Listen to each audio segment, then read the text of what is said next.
Bonjour à tous. Merci aux professeurs Dayen et Villain pour cette invitation. Alors, attendez, c'est là. Alors, je vais cliquer dessus parce que je ne voudrais pas que ça se lance tant que je n'ai pas fini de parler.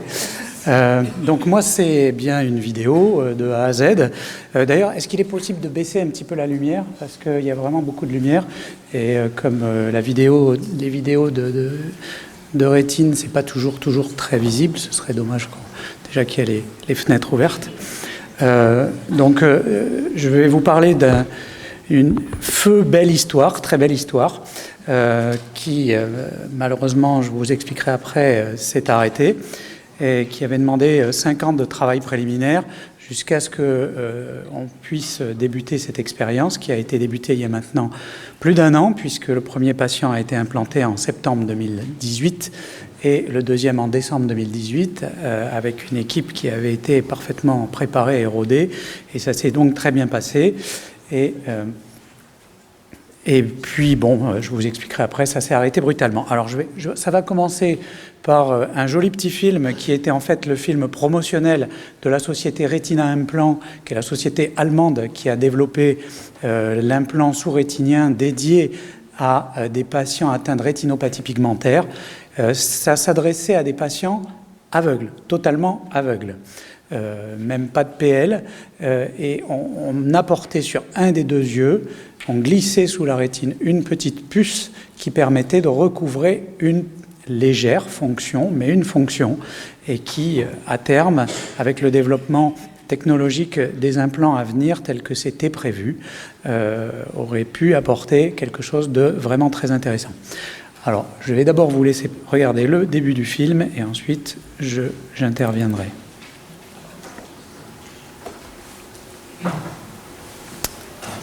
Instead, we begin to wonder and explore whether it is really true that nothing can be done against this disease.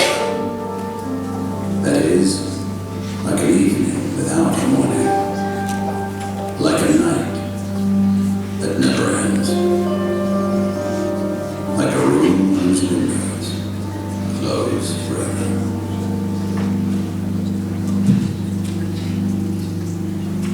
How much does a person lose when they lose their sight?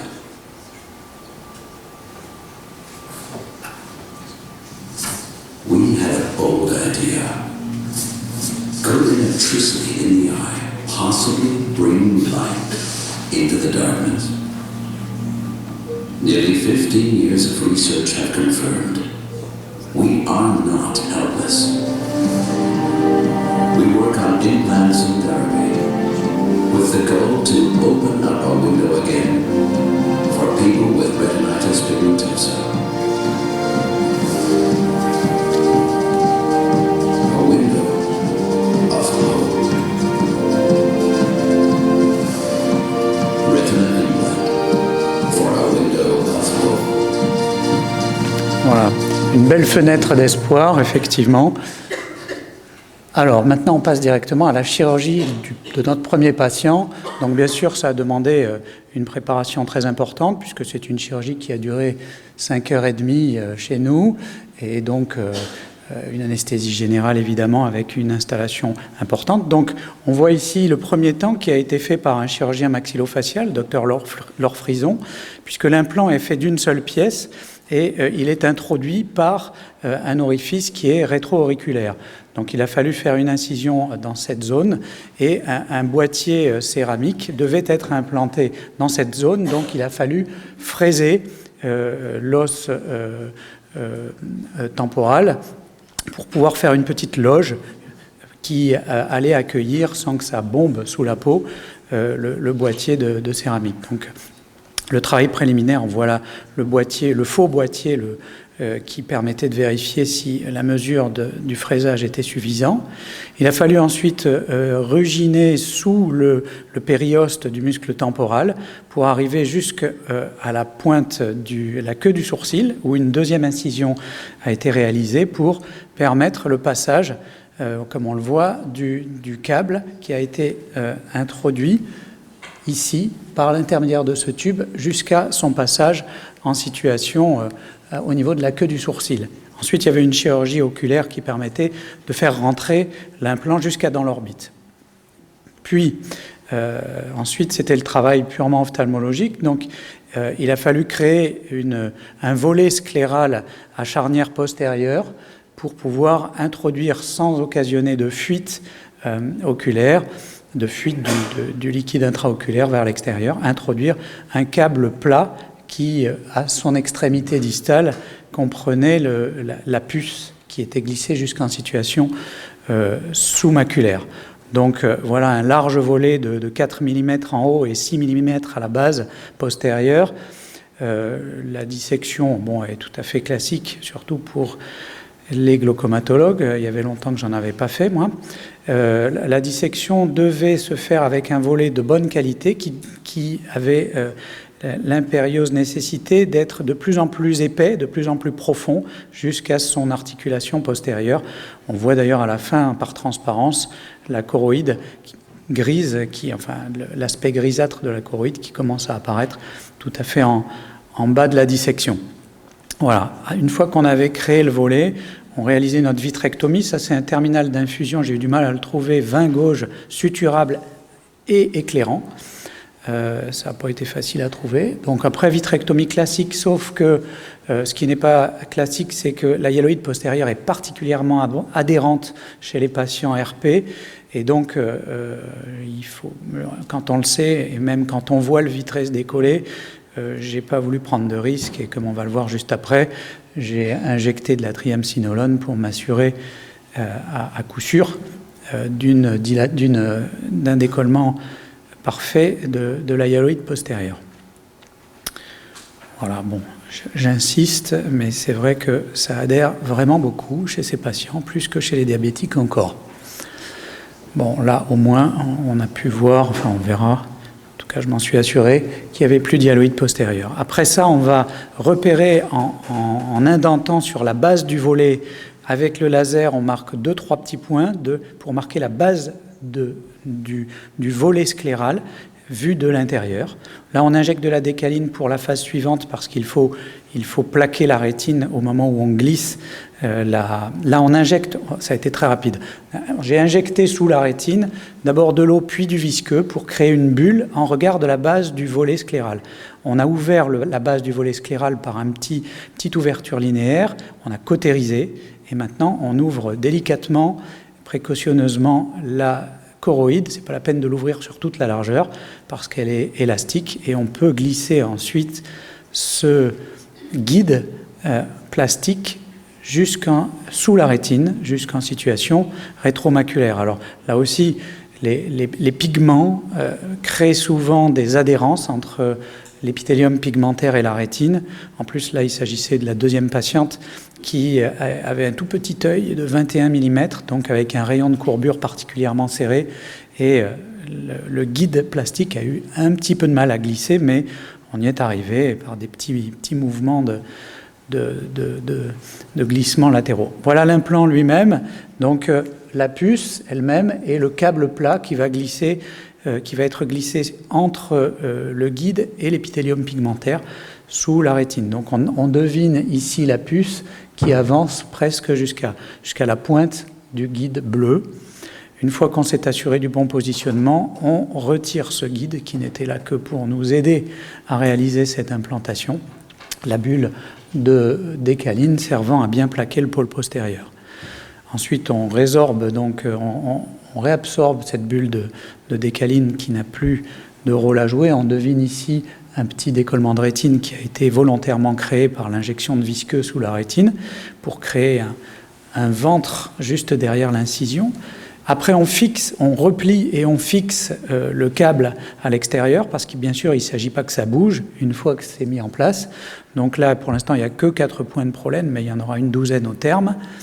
Avec un quatrième trocar, je vais pouvoir injecter le silicone 5000 qui va donc être injecté et va donc plaquer l'implant. On voit bien le nerf optique. De temps en temps, quand ce n'est pas surexposé, on aperçoit la puce en situation rétromaculaire et le câble plat qui ressort jusque sous le volet. Ah, ce patient, il a beaucoup d'humour et on le voit qu'il touche ce boîtier là parce qu'il est tout le temps en train d'essayer de régler la sensibilité et le gain de son implant. On voit aussi que c'est relié par un petit fil jusqu'au boîtier qui est derrière l'oreille et par induction, il peut moduler la sensibilité de son implant. C'était un patient aveugle, totalement aveugle.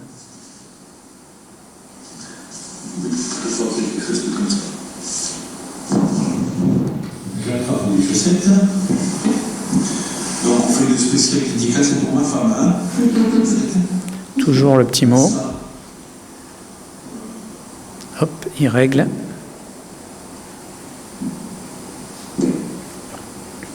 Donc ça, c'était 2 à 3 mois après l'implantation. Il a fallu lui faire une correction. C'est pas le noir. Il avait eu une phacoexérèse préventive en lui laissant une myopie de -5 environ pour compenser l'hypermétropisation du silicone.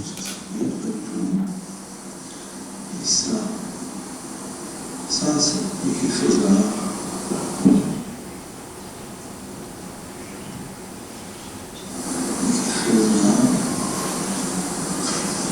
C'est pareil que ça. Non. Voilà.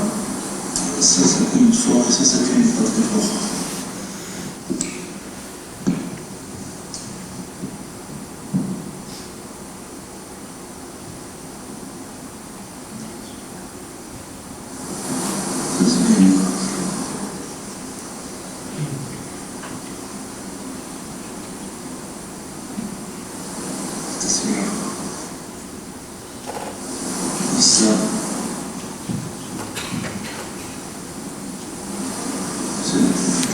Voilà, il peut trier ses chaussettes maintenant tout seul.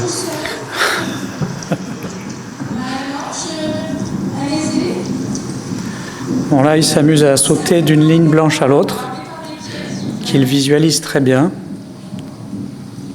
D'ailleurs, la plus belle histoire, malheureusement, qui n'a pas pu être filmée, mais qu'il nous a racontée, puisqu'il a un chien guide aussi, c'est qu'un jour, son jeune chien guide avait pris la liberté de traverser juste à côté du passage piéton et il a vu qu'il ne traversait pas sur le passage piéton et il a dit à son chien « Hey, Lumion, là, t'es pas sur le passage piéton ». Donc le chien, il a dû se dire « Ah mince, le patron, ça y est, il surveille ce que je fais ».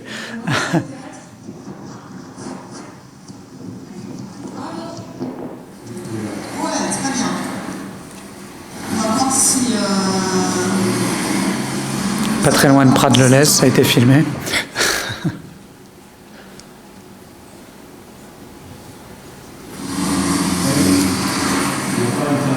Non, c'est très bien. Très bien, il est allumé où? Bon, il n'est pas couillon non plus, hein. Il sait que quand ça s'éteint en haut, ça s'allume en bas, hein. Mais ça aide.